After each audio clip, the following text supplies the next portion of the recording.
Hello, guys. Welcome to BarChat. So there's four of us today. We've got our guest back. Oh, we'll kill that, shall we? I can't hear what I'm doing. This is your number one podcast for solid banter, expert opinion. We have some news around Madry. So we got Easy Breeze, which is obviously our primary sponsor, but we now have a secondary sponsor with Madry, who are coming on board to help us with providing some goodies and some beer to drink. And also we are looking forward to spending a bit of time with them, getting to some sporting events so that we can actually bring you some content from there as well. Remember, we are currently live on Facebook and on YouTube. We have a live feed here, so if you want to join into some of the chat, please do, and like and subscribe and follow. So I'll start with you, Fletch. How are you, mate? Good to see you. We've got a big Brenttford fan, massive game this weekend. Bumper win last night. You must be as happy as a pig in poo.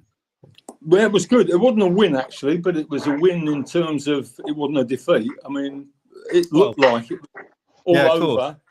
But it could, it was a great fight back. Excellent game, I thought, to see. And they could have won earlier. I thought I'd blown it for you because I texted you saying, how about this? If you thought and then next thing they scored, then made it 2-0, and then a brilliant comeback.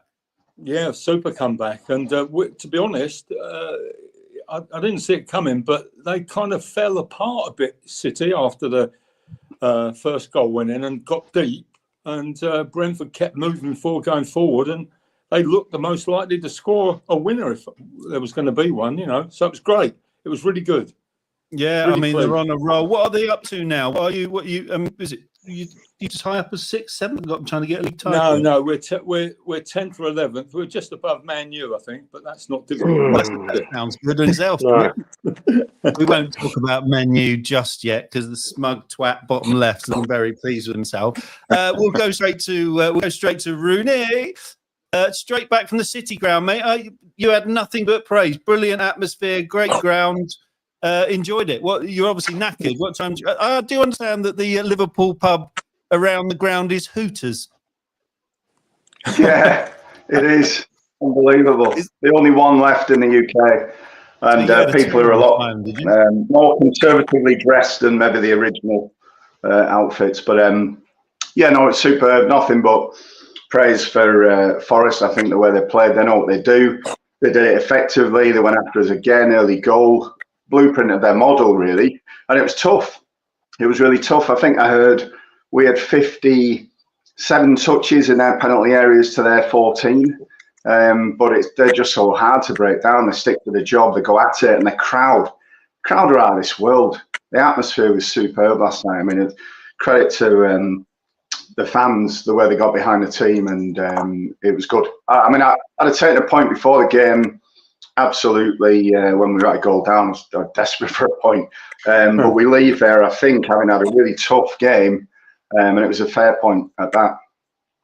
That's so much credit to Forest. So much credit to Forest for Liverpool, a Liverpool fan to say I'd take the point before the game. So much credit to Forest for that, yeah. Yeah, and given where the league is and what they've done at home and away, and I think their only slip-ups was, by their own admission, they tried to play a bit more expansive and it didn't work. So they've just shut up short. They do what they do very well. I think Nunez's phrase was along the lines as, we know what we do well, and we concentrate on that, and we know what we don't do particularly well, and we concentrate on minimising the impact of our weakness. So it's kind of their raison d'etre, really, and it works for them. And the other thing I only found out today, and I was delighted, I was thinking Arsenal have still got to go to Forest, and I was thinking, I hope it's not 3 o'clock on a Saturday afternoon. It's not. It's an evening game on a Tuesday night, so they'll be getting the same atmosphere, which is good. But isn't it amazing, though, when we talk about Matt, you just mentioned it, Nunez, goes to Tottenham, doesn't work out. Chris Wood goes to Newcastle, doesn't really work out. Comes, different environment, and they've, You know, he looks like a different, but he's got ridiculous stats. He's something like 14 goals, isn't he, or 13 goals? He's up there. Yeah, he's turned them around. I heard Wood say at the end of the game something like he understands the merits of all the players and creates that unity. So, you know, as I said to Paul, I don't think they're the best team in the league. I don't think perhaps they can win the league, but who knows? But at the same time, they are so together as a unit. They look a great side. Did you get to watch it, Matt, or did you were you unable to? no, I didn't get to see it, unfortunately. But just on touching on what you just said there about the togetherness, I saw an interview with Anthony Elanga, and he said that when he was at United, he was just he was playing football for the sake of playing football, and he wasn't really going anywhere. But he went to Forest for a new challenge. And he said, when he was at United, he said, I'm not saying we weren't together. He said, but Forest is a different kettle of fish. He said, everyone is so together in that camp. He said, it's unbelievable. Mm. And saying about Wood going to Newcastle and Nuno somewhere else at Tottenham, you could have all the best players in the world in one team and they could be useless.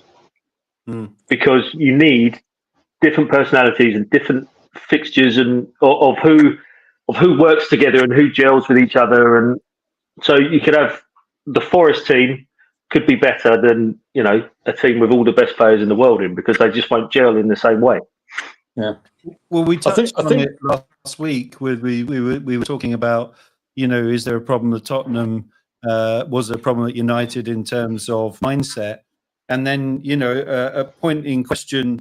Fletch, you know, at Brenttford. I see a similar thing at Brighton, where I don't think it's to do with the recruitment. For, you know, I mean, there's been zero hang. I mean, you look at the unity, even Liverpool with the manager coming in, but particularly with Brenttford and Brighton, you've got a team there where you've had no hangover from Ivan Toney going. In fact, you look a better team. I'd be interested to know your thoughts on that one. No lack of goals. But also what appears to be a brilliant recruitment policy where a player like Toney goes out and you've got these automatic replacements, as do Brighton. You know, you can either create and they'll stay at the club, or the traditional top six are obviously sniffing. What's the trick to that?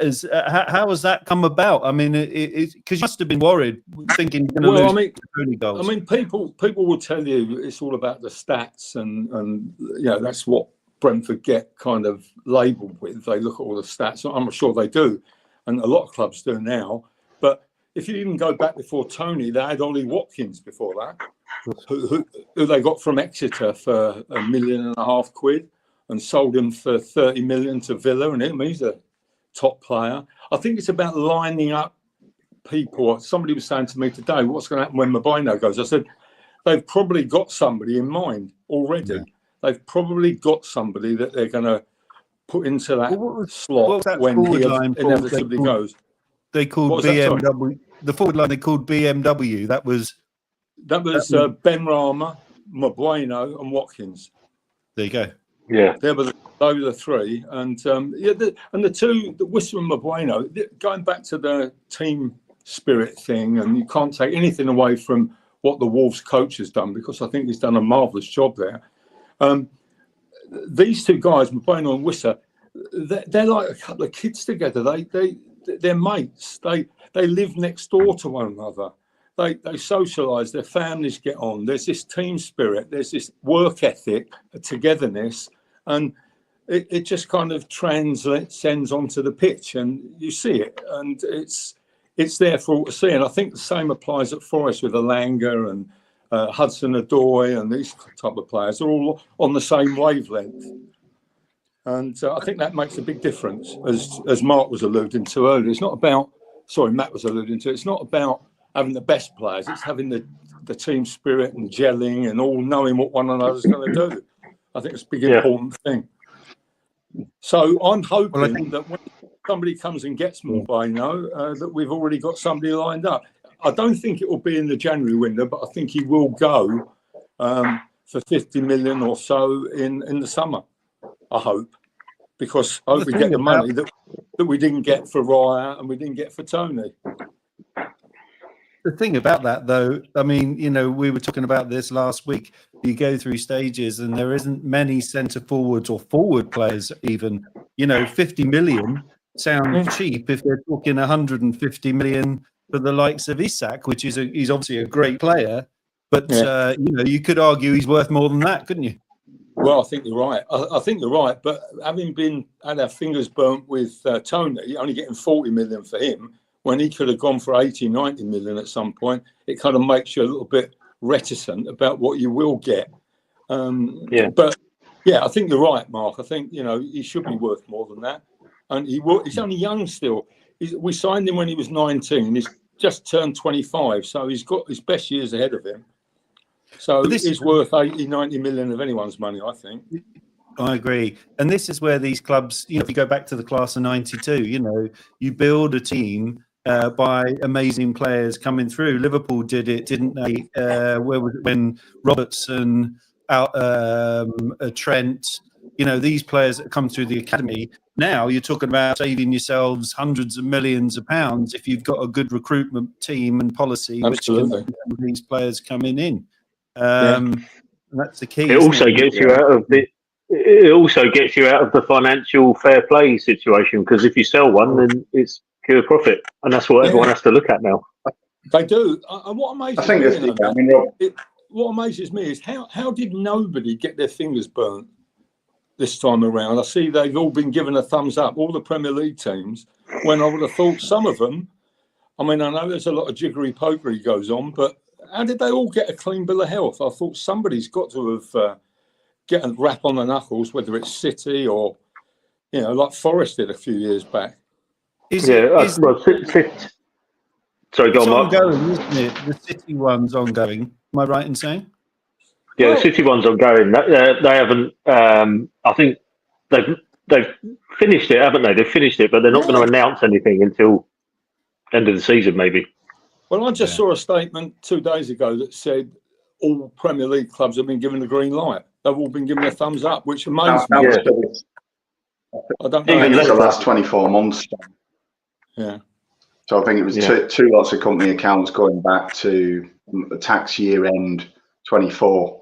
And I suppose given it's over 3 years, I think it isn't it.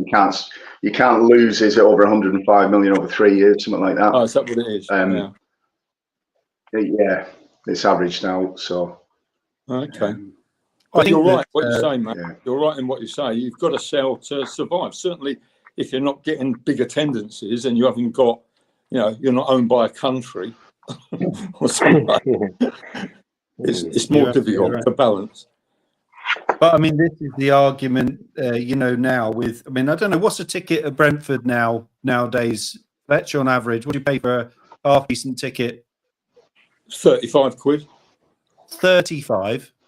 Yeah, my mate's got. He's a senior citizen, but he's got a season ticket for 350 quid. That's what did you pay for yours last night, Paul?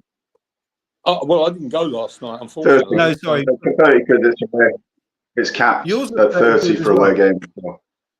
Oh, that. Well, 30 because it's a Premier League rule. You can't pay more than 30 now. You can't charge more than 30 for an away ticket. That's been in for 2 years now. What would you pay for a home ticket at Anfield? Well, if I go on my mate's season ticket. So I haven't bought a ticket. The last ticket I had at Anfield, I think, was corporate, so that was loony tunes, but it was like, prawn sandwiches and beer and all that as well. For perspective, Arsenal, I went to the Monaco Champions League game. Admittedly, we had some, as I said last week, it wasn't hospitality, but it was a decent seat. And that ticket, brace yourself, was 160 quid. Jesus. But the standard ticket, as in, was £80. No, that was up in the gods. Yeah, that's ridiculous.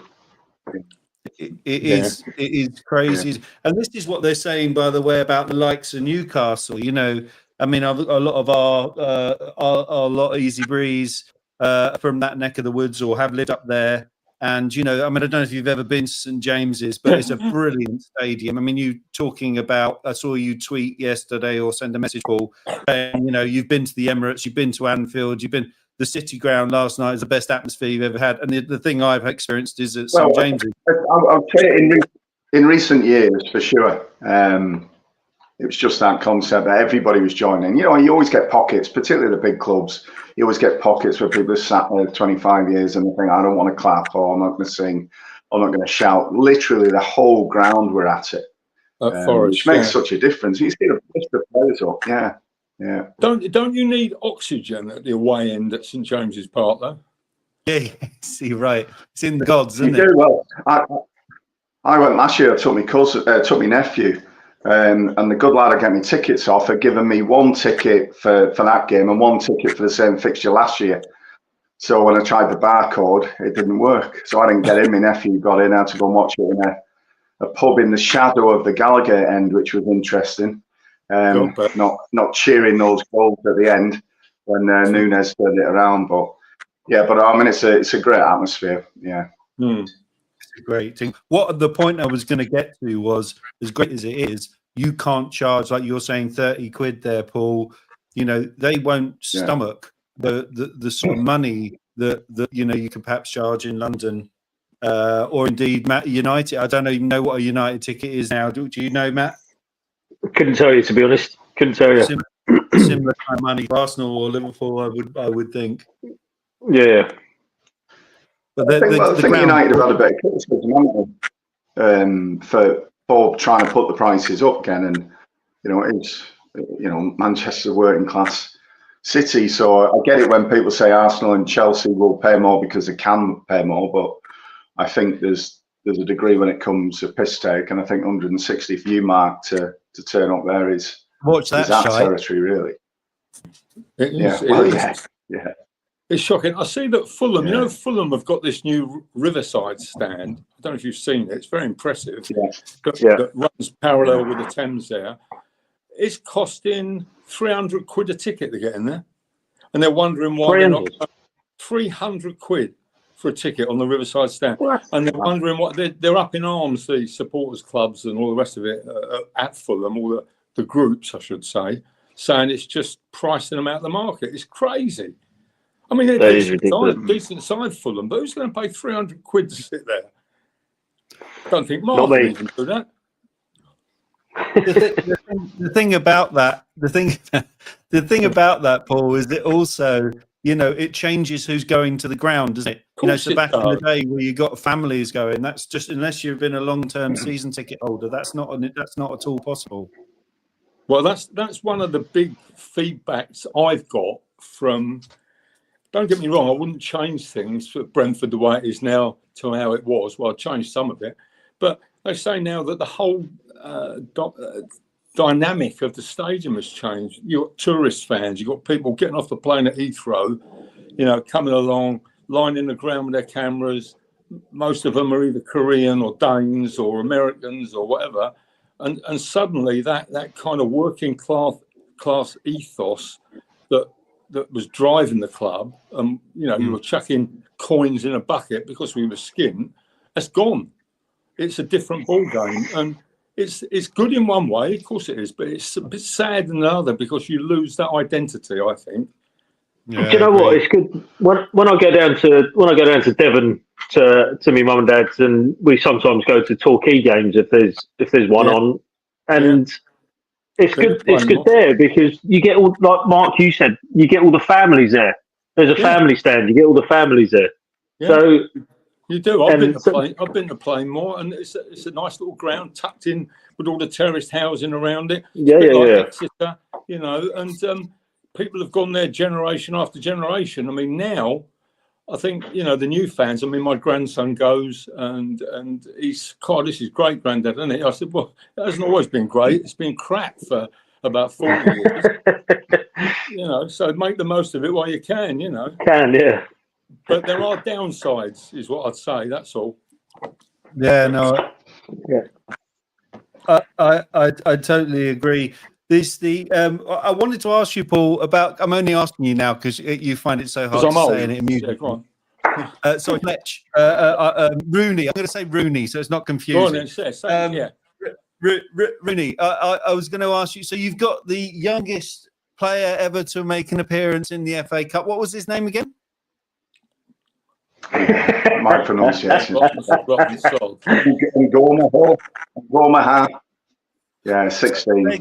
Yeah, youngest ever. Ngoma, I think. But you're a wind up. You are. I tell you. That's a good old stuff. No, I think it was great. I understand he held his own. Granted, it's Accrington Stanley, so I think still to put a 16-year-old in the first team was bold. Shows what they think of him. And I said there seems to be a bit of story in history as to how he came from Chelsea, and Chelsea is seething about it apparently, because he joined at 16 or after his youth terms lapsed, and he felt he was going to be big in the future as well. So watch this space. We'll see how he develops. Yeah. So remind me, who did Liverpool get in the draw, and who did Brenttford get, and who did United get? Well, do you not remember on Sunday, or were you so disappointed in the pub you didn't hear it when they called out Plymouth Argyle? I shouted out number 10 Liverpool, and it came out. So we've got an away trip, Plymouth Argyle, second week in Feb, I think. Right. Okay. So you'd want.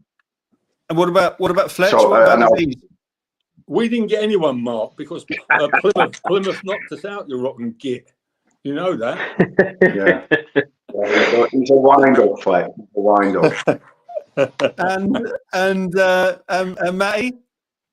United got Leicester. Who did they beat? Leicester, we've got. Who did Arsenal? Who did Man U beat then?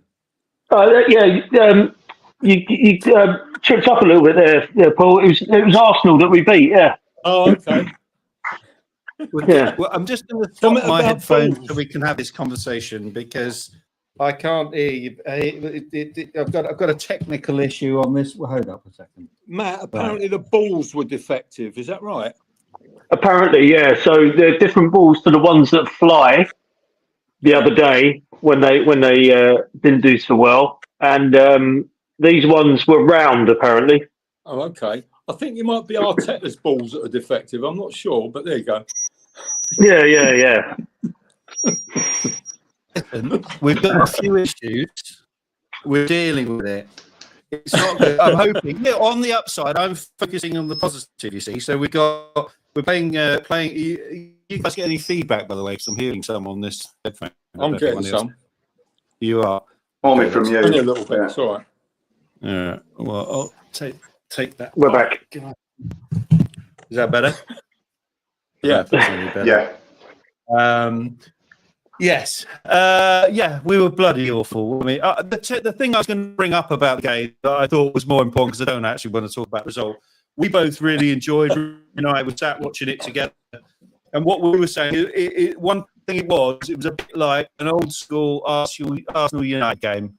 By that I mean it was interesting not having VAR in the match, wasn't it?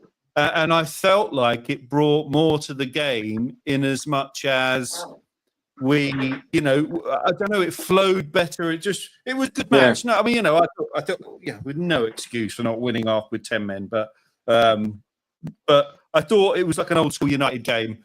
Where did you watch it, Matt? Where was I? I was at home. I was here at home. Right. Yeah. Yeah, I was with Ollie and the girls, and so we watched it. We watched it here. I mean, ridiculous challenge, Dalio, and you must have thought it's over at that point. Well, I think I texted you about. I know, because was there in '99? Was there a sending off? Did someone get sent off in '99 for United when Giggs scored the winner? I can't remember. I know what you're talking about. Can't remember though. No. Why you had those vibes going on? Was that after Villa?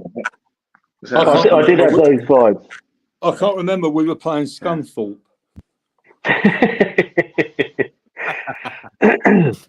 What were your? I mean, jokes aside, Matt. See an improvement happy with what you saw? They looked drilled, didn't they? They looked like a team. A step on again from the Liverpool game. It looks as if they're moving in the right direction. So you were pleased with that? Yeah, there's 2 games in a row that we've put a performance in, and we've looked like a team together. But these 2 games coming up for United, we've got Southampton and Brighton.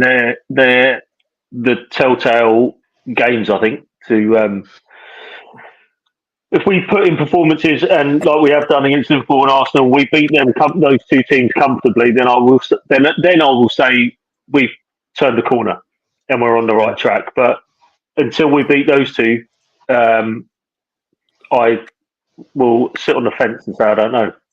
And has there been any talk from the United Way side? I mean, Arsenal have been linked with Vajavic. I mean, there's a couple of other players we're linked with for the summer, but any links this week that we've heard for United that you think might be the answer? No, so we've signed a pre-contract agreement with a 17-year-old from I don't even know where he's from, to be honest. But yeah, he's a left wing back, so that's I mean, don't know anything about him. Otherwise, we've been linked with Kolo Muani. There's been talk about, but Kolo Muani looks like he's going to Juve. There's been talk about that Gyökeres coming, but I can't see that happening in this window. So in terms of incomings, there's not a lot going on. It's all talk about Rashford and Garnacho possibly going. Yeah, well, we'll sign. It'll be very Arsenal to sign him on the last day, won't it? We'll take Rashford. Well, and, you know, he can there's been talks of that, you know.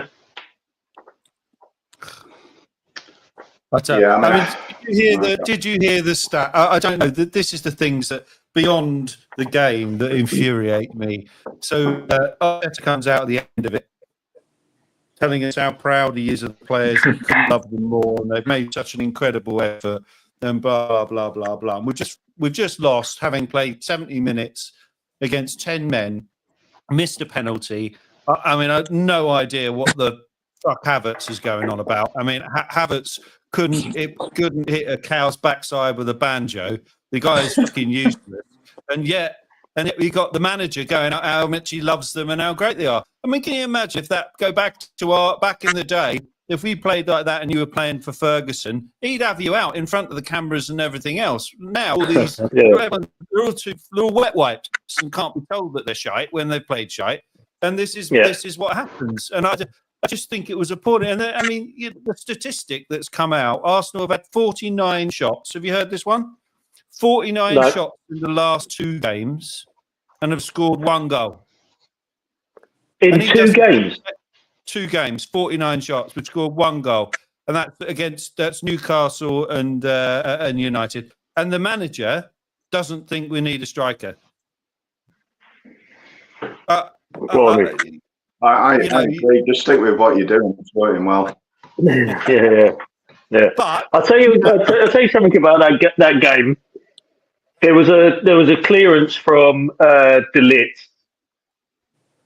when I can't remember who it was. Put it across the face. It went past Bayinde, the keeper, and I think it was Trossard was a yard out, about to tap it in, and De Ligt came from the blind side of him and managed to wrap his leg around and clear it with the outside of his boot. Yeah. If he hadn't done that, you would have. To make it 2-1, you would have gone on to win. But I think the team are coming together, and they are showing signs of the old-fashioned battle, and like there's a battle cry about them. And I like the fact about, like you say, about not having VAR, because if we had VAR, I think they would have overturned that penalty, and the United team wouldn't have got as riled up and as determined as they did if they'd have turned that penalty decision over. It was a shocking dive, wasn't it? Yeah. I mean, if he spent as much time playing football as he did diving around the place, you know, we might have actually won. But I mean, You could tell, couldn't you, by how and I think he's a pretty straight player, Maguire, how he reacted. You'll know, Fletch, you were a centre half. Someone dives like that, you're furious, and he was absolutely furious, wasn't he? Was it Jesus that went down?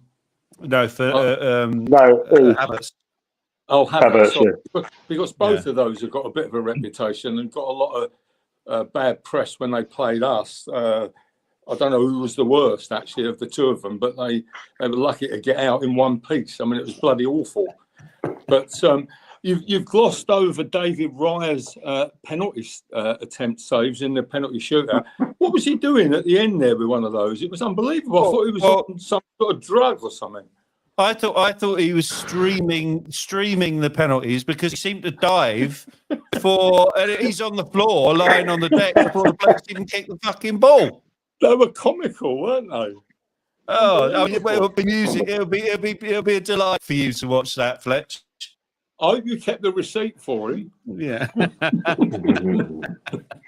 Yeah, no, that was very, very odd. But I mean, it was really. I thought when it went to penalties, it was written in the. I think Rudy, you said it's United's if it went to penalties, and you just knew at that point that was it. I called it. I mean, I was sat there as a neutral. I had a lovely Sunday afternoon. Beer brought to the table. 3 miserable gooners on my left. 3 anxious United fans on the right. And it was just a great watch all afternoon. And the finale, I had the winning bets as well, but I got that excited and cashed out on the winning bets. I was going to say it wasn't quite as funny as you fucking up your Paddy Power, mate. That was that. Go on, tell everyone what you did. Well, I thought I had Arsenal to win on penalties and United to win on penalties. So I cashed out what was actually either team to win on penalties with 1 minute to go in extra time. So the shooter pay out 65 quid and it was paying 31. So I didn't read it properly. And plus, how many Starapram and we had at that point quite a few. So I'll take it. We're still up for the day, so can't argue with that. Oh, well, you turned your stake. So listen, we got to look ahead just briefly to the weekend before we go into our weekly quiz, which will test your knowledge of your own clubs. But Liverpool, Brenttford, first of all, Fletch, you worried about that one? See your chances? No, not at all. It's a big walk in the park, mate, for us. We might even have a full team to pick from this week. It's at your place, though, isn't it? It's at Brenttford, but it's not under lights. If it had been under lights, it would have been a bit of a different matter. But I think it might be a bridge too far for us after the exertions of last night. But we'll give it a go, Paul? As we do. Or Rooney, I should say, to avoid confusion. Yeah, I mean, they're tough opponents, aren't they? They're always tough opponents. You saw that last night. The comeback, I think, was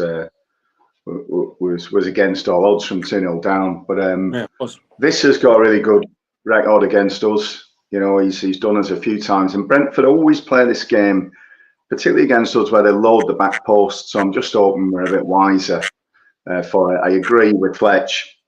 3 p.m. for me is a better suit than under the lights at the G-Tech. I think, again, it's another ground that can generate a really intimidating atmosphere. So fingers crossed we can pick up a few points and keep the charge going. But it's been a little bit flat of late. But if this is the blip and we're not losing, then I'll probably take it. But we'll see. I think most. Sorry, go on, Mark. Go on, Matt. Go for it. Sorry, I was going to say that Liverpool have drawn 3 of their last 6. Eventually, any fixture, but they've drawn 3 of their last 6. Yeah, okay. And I think eventually they're going to start having a little bit of a why is this happening? And it will take its toll. I believe it will demoralise them a little bit. I think I think Brenttford are going to be buoyed by the comeback from last night. Yeah. I think it's going to be a tough game, to be fair. Brenttford have got a couple of people back. They've got Rico Henry back for the first time for like 400 odd days. He's been out for over a year. And whilst they're still missing 4 or 5 people that would start the match. I think that the comeback last night will galvanise them and will be good for confidence, and hopefully they can kind of ride that wave. But it'd be interesting to see. The thing that pleased me about last night was that for the first time for a while, Thomas Frank set up to attack one of the elite sides.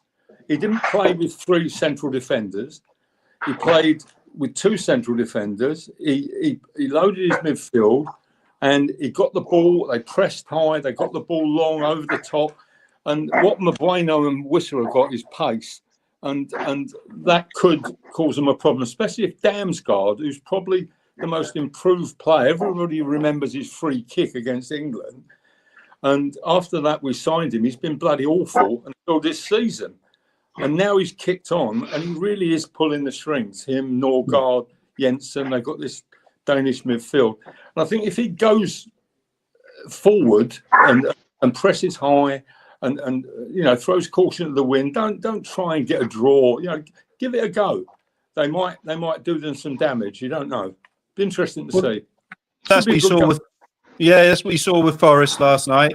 They didn't sit back and go, "This is Liverpool," and park the bus, did they? They went, right, we'll have a go, and it paid off. Yeah. I think the other thing that levelled out at the weekend. Sorry, Fletch, go on. No, sorry, I was going to say, I think you're right, Mark. I mean, I think I read somewhere that somebody said if Liverpool played in the first half like they did in the second half, they might have won that game. But I think it was more a case of Forest not letting them play like that because they were pushing forward, and that their coach at Wolves, at Forest, the ex-Wolves guy, is very good. And I think Thomas Frank, for what he's worth, is a shrewd cookie. He'll be looking at weaknesses as all these coaches do, and he'll have a game plan, and it just depends on luck of the draw, really. But I think it'll be a tight old game, be a good game. When you say for what he's worth, Fletch, you like him, or you got question marks? Frank, no, I think it's brilliant. He's the best signing we've made. Forget Tony, Mabueno, all these people. He's the best, and long may he stay there. He's the second longest serving coach in the Premiership now, behind Guardiola. Really? And that takes a bit of doing. And he went I think it was the second season in. They went 11 games and lost 10 of the 11, and he was never ever questioned by the crowd, by the chairman.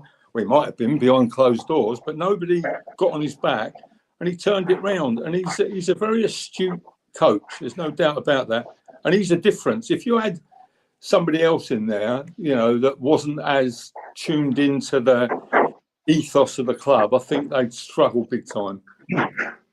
He seems quite level-headed as well, doesn't he? Oh, he's very level-headed. I mean, he's a nice guy. All the players like him. He's got this no dickhead policy where they won't sign players, however good they are, if they think it's going to disrupt the flow of the team and the morale of the team, and he sticks with that. And I mean, I've seen footage of him addressing the players after a game and during a game at halftime, and bigging them up and making them feel 10 foot tall. There was a little thing on about the new Plymouth coach talking to the Plymouth team after they'd beaten Brenttford, and the guy was superb in his delivery of what he was telling them and how he was praising them. And somebody said, there's the difference between him and Wayne Rooney. A, he was talking sense, and B, they could understand him. And that makes a big difference to a team. Did I just read Rooney's he's straight into a coaching role somewhere? God help him if he is. God help them, I should say, if he is. But what's your thoughts on that, guys? It's quite interesting, isn't it? You've got players like Vieira, you've got Keane, you've got Lampard, Rooney, arguably of a generation, the best footballers. But why do these great footballers make shit managers? Don't know. Bobby Charlton was another one. Weird, isn't it? Back. Yeah, weird. It's weird. I don't know whether they have a level of. I think the reverse is true as well. Yeah. What was that, Paul? I was going to say, I think the reverse is true in some instances as well. I mean, I suppose Guardiola kind of the exception, but Slots was a shit player. Klopp was a shit player. You know, and they've certainly been way better managers than the world. Wenger wasn't very good at football. Ferguson wasn't very good. No. I tell you, who's the kid that's just been sacked? Mourinho. Yeah. Gone to Stoke. That Mark Robbins, ex-United player. He's supposed to be a very good manager. Yeah. Carrick's doing well at Middlesbrough. Interesting, isn't it? Those journeyman footballers seem to do very well as a manager. Yeah, weird, isn't it? It is weird. It is a strange one. Well, I'm going to have to finish just on the games this week. Go on, sorry. What are you going to say, Matt? I was just going to say, just rounding on what Fletch was saying. I mean, the one thing I'm hoping Liverpool do Saturday is play Bradley at right back. There was a little bit of discontent in the crowd last night about Trent, positional play. He played, obviously, and captained the team against Accrington Stanley, played well, but at much lesser opposition. He wasn't at it again last night. He was caught out a number of times, and I do expect Brenttford to follow that blueprint of whack fastball into the channels behind the fullbacks. I think Robertson fell over 3 times last night. He's just not the player he was, and Slots recognised it, but I don't think he can fix it mid-season, so it is a worry. But I'm hoping he puts Conor Bradley in for the Brentford game. Yeah, he's a good player, Brad, isn't he? Yeah. What was any feedback in the stands, Paul, Rooney, in terms of we talked last week about Alexander-Arnold and the fan base maybe turning against him, and very mixed.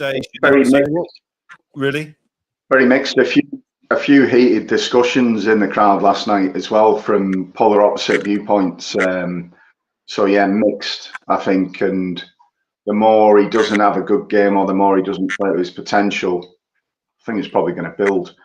We did say last time, didn't we? There's the window. Do you go in the window and get something, or lose him for nothing in the summer? But I think we'd have to assume Bradley was going to stay fit, and we'd have to get a significant, international level right back in on loan for 6 months if he was indeed to go. But it is, I think it needs sorting one way or the other, and it needs announcing, because the lingering doubt about what's going on just doesn't help.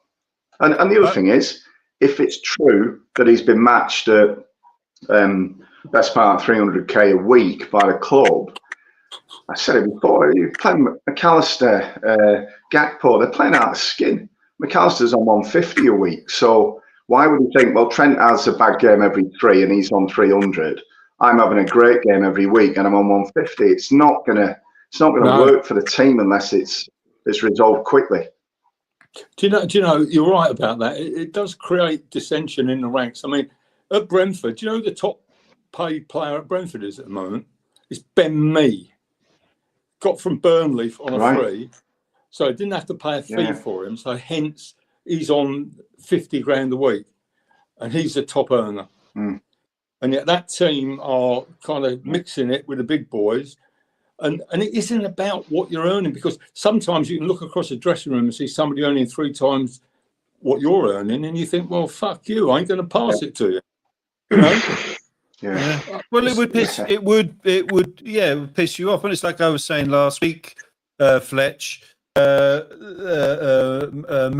at United is on 20 grand because he's come through. He's asked for 200, and they're umming and ahhing about it. Yet you've got Rashford's on nearly 400 grand a week. Is that right? Yeah, it's unbelievable. It's unbelievable. And does it translate into a good quality player and a good quality performance? No, it don't, does it? You're stuck in a contract, aren't you? The Manu one's tough though, because for United and financial fair play at PSR, he's homegrown. So if they're selling for a big number, it's great for the club. It's not great for the alignment, if you like, to the youth academy. But Chelsea are apparently willing to give him 200k right straight off the bat. So it gives a real challenge for the club. Nobody wants to see your best talent going out the door when you've just broken through and established yourself. But those financial pressures that sit there come into play as well. Yeah. That's what I mean. How did Chelsea avoid, or will they avoid, no sort of penalty with all the money they've thrown? I mean, it's unbelievable, isn't it? The amount of players. Because of the long contracts. Yeah, they do. They give them an 11-year contract or 6-year, and then they can spread it over that amortise the time. wages. Yeah. Yeah. I still don't understand how. Yeah, I still don't understand how they get around it with that. I was just looking there, guys. The just announced the lineups for tonight for Arsenal Tottenham. Obviously kicks off in 35 minutes. The Arsenal team. Well, there's no one else to put in. The only thing he's doing here is he is starting Sterling. Looks like he's starting Sterling on the left. Did he play on the left for England? He did, didn't he? Yeah. And this is live score playing, and he's got Trossard on the right, and the killer instinct that is Havertz up front. And then a full looks like the normal Tottenham team as well. I mean, the good thing, Paul, Rooney, is that everything we're saying. Arsenal win tonight at home. Tottenham, not a fait accompli, but they are the under 8s. We're 4 points behind you. Only one game in hand. I said to you in the run up to Christmas, this won't be a runaway. Yeah. This is easy. You go and lose at the Bees at the weekend, and we win. We're a point behind you, and you're it's squeaky bum time, as Fergie would say. Well, you've got Villa. You've got Villa at the weekend. That's not a foregone conclusion. Don't ruin the narrative. So you'll be cheering your second team on then, Mark, will it? Matty, stick to my narrative, right? Don't worry about I mean, the only advantage you've got is you're already out of the 2 domestic cups, so you're going to be playing less games than us. You've still got 1 foot in 1 domestic cup. Not a chance. St James's midweek and the likes. Not a chance. Go to Newcastle and win on a wet Wednesday night in February. Well, how difficult can it possibly be? Take your binoculars with you. Yeah, exactly. Right, guys. Well, listen, we're gonna go straight into our little home and away quiz as we do. So brace yourselves. Cool. It's quite easy, Fletch. Don't worry. It starts off quite easy. So we've got a slightly different format because there's 3 of us. And it starts off quite simple. There's a little bit of sort of general knowledge. There's a few rounds in there. I'm going to keep score. I know really likes to keep a bit of a score because he's got a bit of scouse in him. He has to check that no one's cheating or anything else. We'll go. So the first round is obviously I've got a Liverpool, United and Brenttford fan. So you get your own question in this first round. You only get a point. You only get a point for this one. We're going to start quite easy. First question goes to. Let me just write a little thing down here. Here we go. Let's write Rooney, Matt, T, and Fletch. So we make sure we get the scores right. Rooney, you can kick off. Question number 1 for you. Home question, guys. By the way, we are live. So if anyone watching live now can help in the comment section. I have the comment section. I understand you guys don't. But either way, I can have the fun of everyone knowing and you being a bit thick. Who was Liverpool's captain? Who was Liverpool captain during their 2001 UEFA Cup winning campaign? Rooney. I went to the game. It was against Alaves and Borussia Dortmund. I'm trying to think. That's not the question. I'll have to say Steven Gerrard. It wasn't. I have to offer a steal to one of you guys for a point if anyone knows. Oh. God, Jesus. I'm gonna buzz in. Beep. Alonso. It wasn't. No. Any guess for you, Fletch, or no idea? No, I'm afraid not. I was looking at the 4th division at that point. Well, was it Sami Hyypiä? It was Sami Hyypiä, yes. But sadly, no points scored. Manchester United question, Matty. Who was the first player to score a hat-trick in the Premier League for Manchester United? Oh, God. Andy Cole. No. Anyone want to try and steal a point? Mark Hughes? No. I'm going to go Lee Clark. It wasn't, but you're the closest on Clark, that. He was a winger. Andrei Kanchelskis. Oh, it was a Russian. Oh, right. He was, yeah. Brenttford. Right, Fletch, your first question. What year did Brenttford last win promotion to the Premier League? Oh, no, hang on a second. 2019. 20. That season. I now need to cross-check. According to this, it's 2021. Oh. Sorry, got boys. beaten by Fulham in 19. If I say 1920, then sorry, 20. Right. So 2020.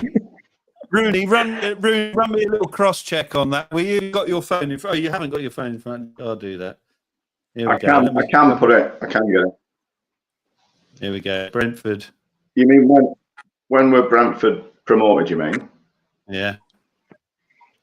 Yeah. Okay. Anyone in chat? I don't know why I'm questioning this. I just thought promoted. I'll tell you who scored. Via the Championship playoffs in May 2021. There we go then. So boys, you're both of you, Rooney, Matty, you're going to go, I was going to guess that now, weren't you? But I was so surprised you got that wrong. It threw me. Okay. We're going to move into round 2. No points on the board so far, boys. Yeah. Piss poor first round, I'd say. So we're going to round 2. These are away questions. Each fan has to answer a question about the other team, the other person's team. So, Liverpool fan. So, Rooney, your first question is about Manchester United. Who scored Man United's famous late winner in the 1999 FA Cup semi-final against Arsenal? Ryan Giggs. Ryan Giggs for a point. Your Brenttford question. Which Brenttford player broke the record for the most goals in the Championship in the season 2020-2021? Ivan Tomey. Yeah. 2 points there for you. Matty, who is Liverpool's most expensive signing of all time? Christ. Van Dijk. No, anyone want to steal?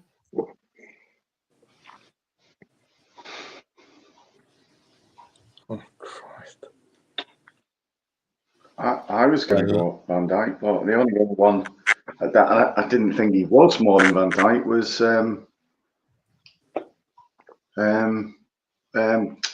Nunes.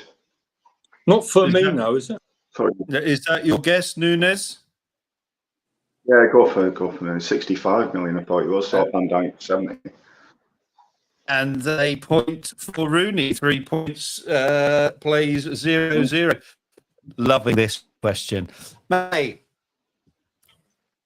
what are the names of Brentford's 2 mascots? Can I answer that? Yeah, if he gets it wrong, he will. The 2 mascots. Yeah, mate, everyone knows this. What's wrong with you? Yeah. So give me this one. So one will be Bertie the Bee. Sorry, what's he called? Bertie the Bee. No. And the other one? And the other one is you're taking the piss. Anyone wanna take a steal on? Yeah, go on then. Yeah, Buzz B and Buzzette. Buzz B and Buzzette, correct. So I can only give you 1 point for that one, but yes. That's all right. So there we go. All right, so 3 points, plays 1 in the second round here. Brentford, question, your away questions, Paul. Who managed Liverpool immediately before Jurgen Klopp? Oh, Christ. Klopp. Mine's gone blank. I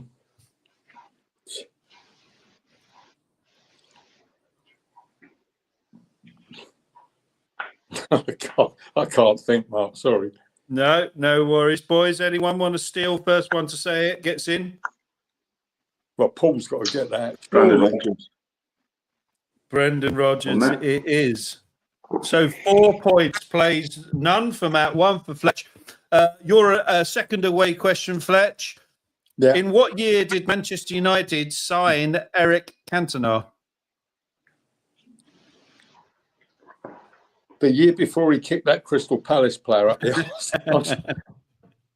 I'm trying to think. It would have been, oh Christ. No. 91? No. You boys? 92.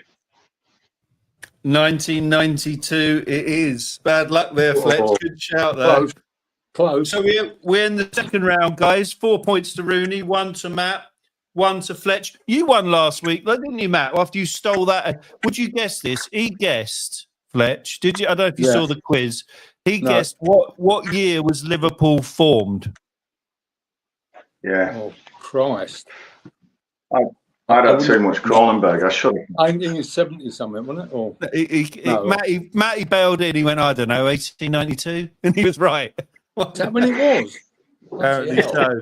So round 3, guys, is a general knowledge round. So it's going to be the first to shout out. Yeah. And it's a mixture of different things. So it's not any particular club thing. There's 2 points for a correct answer on this because they're all general knowledge, as I've said. Who's the first player to score 5 goals in a single Premier League game? Andy Cole. Shearer. Did you say Cole? You said Shearer, did you? Neither of them are correct. Fletch, got an answer at all? No, I haven't actually. Okay. No worries. The Not answer Owen, is not Owen, was it? Wasn't Owen. Hang on. It was Berbatov. Is it not Robbie? Is it not Robbie? Oh, Robbie Fowler, I was going to say. Right. No, it's Berbatov. Which player holds the record for the most assists in a single Premier League season? Oh, bloody hell. Do you want a clue, guys? Seems it's Tough. It's a Manchester player. Could be Man City, could be Man United. Can Chelsea? David Silva. Ryan Giggs. No, the most assists was given by Kevin De Bruyne, 20 assists. Who won the 2023 Ballon d'Or? Bellingham? Messi. Messi is Matt. So 4 points, plays 2, plays 1. Which English club is nicknamed the Magpies? Newcastle. I got And Matt Notts first. County. That's a good shout. I got that. I got Matt saying that first on my stream. So Matt, you get the point. Last question. Sorry, Mark. You know, Mark, Newcastle. 2 points. You're absolutely right. Yeah. Mark, you know, Notts County are the Magpies as well. I know. Did it not say English club? I'm going to have to give you some points for that, aren't I? It is Premier League BarChat, though, is it? Oh, is it? No, it's a football bar chat. Right, here we go. So, Matt, you typically, Rooney, he's done you up like a kipper in that round. Although you can get your own back because we've got one last question in this round. I can give you an update. How many teams were relegated from the Premier League? Sorry, I'll start again. How many teams are relegated from the Premier League each season? 3 is the correct answer. 3. I thought it was going to be more complicated than that. No. How many teams haven't never been relegated? On the basis, Rooney, that you went into that round far ahead, but there was 2 points to think. So Rooney plays 4, Matt plays 6, and Fletch plays 5. It's tight. So this is team-specific round 4. Team-specific. So let's have a look. It does get increasingly difficult, but there's 3 points per 3 points per correct answer. Okay. And I'm happy for. No, it's dedicated. So the Liverpool question, one question each on this. Which Liverpool player scored in the 2018 Champions League final? Salah and the black lad, the Belgian. I can't think of his name. So you meant 2 players? It says. Oh, you mean 3 players? No, it says 2-0. I only want one player, which I've only got one name here. Can see you've only got one name there. For 2018, Salah scored the penalty straight off because Mane flipped the ball against the player's hand. We got a penalty, and then I can see him. I see his face. Sadly, we don't. Okay, well, we're going to have to move on. Anyone want to steal on that one? Divock Origi. Nope. Oh, yeah. I could just go and hear his name. God almighty. I'll tell you what, should we pack in? Mane. Mane. Oh, what? Mane. Hang on. For the 2018 Champions League final? Yep. I was there. Salah got the penalty and Origi got the second goal with about 10 minutes to go. 2-0 versus Spurs. I'll leave you to cross-check the answer if you wish. Well, I was there. 1 second. I'm having a technical issue. Give me 1 second. Have a little cross-check, Rooney, while I'm there. But my reliable source tells me it's Sadio Mane. 1 sec. Rubbish. Sadio Mane won the penalty that Salah scored. And then Origi got one with about 9 minutes to go in the Liverpool end. And then we had a great night out in Madrid afterwards. Oh. Right or wrong? Well, of course I'm right. Oh, I'm double checking, mate. I love it how we've got to the point where no one actually believed goal scorers. Here we go. Let's just do it here. Who scored the goals in the 2018 Champions League final?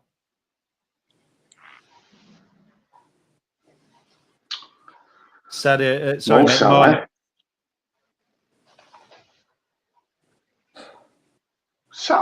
Salah scored it. Mane won the penalty through flicking the ball at the defender's hand. Salah scored the penalty, and Origi got one with about 8-9 minutes to go to make it 2-0. No amount of you're not on Wikipedia or some nonsense like that where people have changed the facts to be fiction. According to this, all right, someone's going to have to cut. There must be a United. You lost 3-1, right? What? Oh, sorry, 2018. Sorry, I thought you meant 19. Right? Yeah, we lost. I was in Ukraine for that one. I'm going to stop questioning myself. The results are absolutely. Yeah, Jesus. No one. You don't get this on Mastermind, do you? No, so you're yeah, exactly. We get to that many champions. We get to that many Champions League finals. It's hard to remember them all. Here we go, Matty. Matty, who was Manchester United's first ever official manager?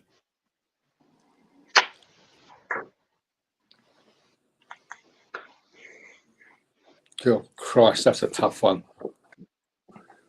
Do not have a clue. Not a clue about that. Anyone got a suggestion? Get off Google, Jimmy Murphy. Rooney. Wasn't Jimmy Murphy, was it? It wasn't. No. Any guess, Rooney? without going on Google? Wouldn't have a clue. No. Google. Ernest Manganal. Ernest Manganal. Oh, yeah. Yeah, him, yeah. Brenttford question. In which decade did Brenttford win their only top flight league title? Now that was, I was there. I was at Peterborough in 1992. In which decade did Brenttford win their only top flight league title? The 90s. Nope. It was 92. It was the 80s. Top flight. Yeah. They've never won one. Well, according to this, They've never won one. would anyone else like a guess? Well, when you say top flight, what's the definition of top flight? Do you mean the old First Division? No, it's got to be the top division. Yeah, the old First Division. They've never won it. Well, it didn't say First Division. Top flight would be top four thingies. Okay, so what was the first time they ever won a league then? I'm like, I can't believe I'm having to check the answers. There's no respect here. The 1930s is the answer, according to this. Yeah, they won the old Second Division and the old Third Division in that period, but not the Championship. Sorry, not the top league. Sorry, I thought you meant the top league, Mark. No, 1930s. So we have to move on from that one. We're in our penultimate round, guys. The scores: Rooney still on 4, Matt still on 6, Fletch still on 5. No points scored in that thing, unless I was sadly mistaken. Okay, it was a presentation, I think. Four unclear questions. 1 point per question. Liverpool, you got 4. Quick fire. Who wears number 66? Trent. Correct. Which team did Liverpool beat 9-0 in the Premier League in 2022? I know beat that. What score? 9-0. Beat what? That was Southampton. Yeah. No, passing over. Oh. Ipswich. No. I was going to say Southampton. No, it's Bournemouth. Which, still with you, Rooney, what is the name of Liverpool's anthem? We had this one last week. You'll Never Walk Alone, by any chance. How many Premier League titles has Liverpool won? No. 19, if you're calling it top flight. How many Premier League titles has Premier League? Well, Premier League's very different. It's only one. One it is. Manchester United questions. Quick fire. What colour was Manchester United's kit in the 2021 Europa League final? White. Correct, Matt. Who succeeded Matt Busby as Manchester United manager?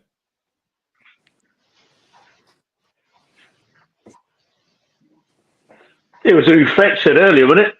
No, not him. No. Who succeeded Matt Busby? Yep. Who succeeded Matt Busby? Yep. I can't remember. Any Passover? Wasn't Jimmy Murphy, was it? No, it wasn't. It was Wilf McGuinness. Which city is Manchester United based in? Manchester. Very good. Who's Manchester United's current number 10? Current number 10? Yep. Current number 10 is... You can repeat it as much as you like, sorry. Rashford. Rashford, it is. Brenttford questions. Fletch, which club did Brenttford beat in the 2021 Championship playoff final? Swansea. Correct. Who is Brentford's all-time record appearance holder? So Frimley Lodge. Ken Coop. Correct. What's Brentford's first home kit colours? They were maroon and blue stripes. Anyone else got a suggestion? Red and white stripes and black shorts. It was red and white stripes. It was obviously a trick question. In what year, Fletch, was Brenttford founded? 1889. 1889 is correct. Okay, let's tally the points here, chaps. So, Rooney, you have 7. Matt, Mark, yeah. Just quickly, I want to go back. I don't want to be pedantic, but you said Brenttford's first kit. What are... okay, mate. I owe you one there. You do, because it was the old Q rowing club colours of Rothschild of yellow and blue stripes, not red and white stripes. Everyone knows that. I'll give you that. I'll give you that. I'll give you that, mate. Which means, Rooney, you're down to 6, which makes for an interesting finish. What? Yeah, you got it wrong, Paul. I answered the question I was asked. Yeah, sorry, you got it wrong. What can I do, Matt? You're 9. Thank you. Fletch. Yeah. You're also on 9. Ooh. So it's a tie-break question, guys. Here we have a tie-break question, and I'll give it to the nearest. Oh, Christ. What is the capacity of Old Trafford? 60. Oh, that's a bloody Manchester United question. But I don't make the questions up. AI does. 61,000. 72,000. 72. The capacity is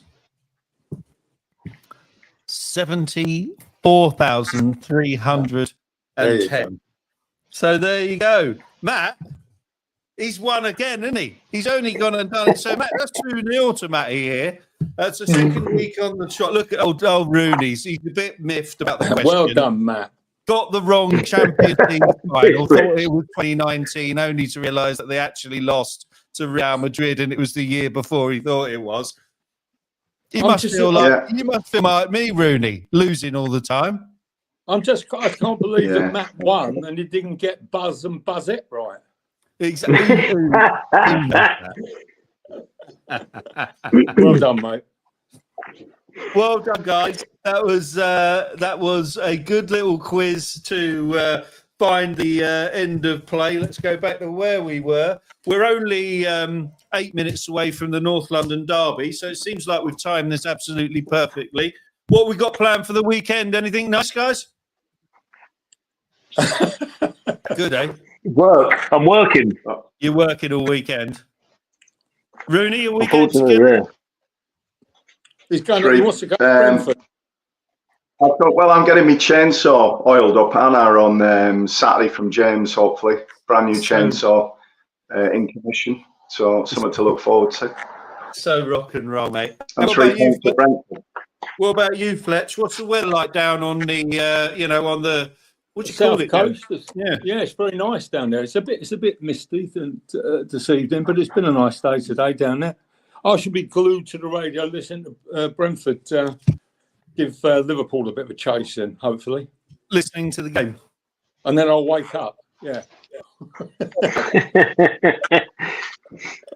Well, let's hope. Well, listen, guys, thanks a lot for coming on. We'll go again this time next week. I think we need to fix a time. We're early doors getting back into the flow, so we'll try and get rid of our technical issues and bring you another special guest. You'll come back on again for us, Fletch, on our next big game, I hope.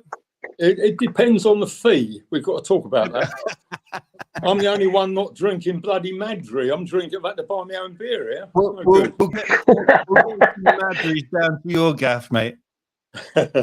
I'm drinking Cobra. I have to do that. Well, listen, thanks, guys. Fellas. Thanks very much indeed. It's great to see you all. And we'll hook up on our group chat, chaps, and arrange for next week. Good luck at the weekend for the Bees. Good luck. Absolutely. Hopefully they'll pull one over the wool over the eyes. All the games are playing live at the Easy Breeze this weekend, so get yourselves down to watch that. We've got some live entertainment on Thursday, Friday, and Saturday night. You might even see us in there. If you had gone in there, that wouldn't have been good this week, as the colour language was a little bit colourful, but we try to avoid that.